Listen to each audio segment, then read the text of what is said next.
Algunas voces tomadas és una proposta col·lectiva de Juan López i Marc Vives. La col·laboració d'aquests dos artistes provoca la creació d'una peça que té presència com a escultura i intervenció en l'espai arquitectònic singular de la Fundació Joan Brossa i alhora s'activa performàticament amb la presència i el so dels artistes. Juan López investiga i transita la intertextualitat amb treballs en els que aprofundeix en les relacions entre tipografia i arquitectura, entre ciutat i significat, entre escultura i collage, entre imatge i dibuix, entre so i superfície. Aquest projecte, presentat a la segona edició de Postbrossa, es basa en l'elaboració de peces partitura que són interpretades o traduïdes en so per mitjà de la veu i el cos.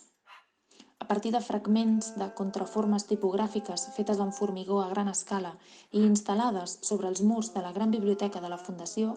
es crea una composició de pseudofonemes en la qual es confronta la idea de dibuix i volum amb la de forma i contraforma tipogràfica.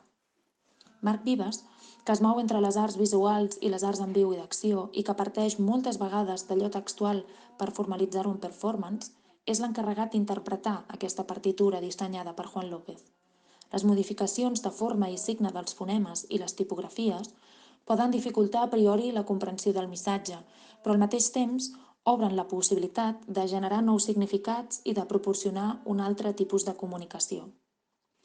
Algunes voces tomades, doncs, és una instal·lació acompanyada d'un àudio, on imatge i so són un únic missatge i on arquitectura, escriptura i cos es fusionen.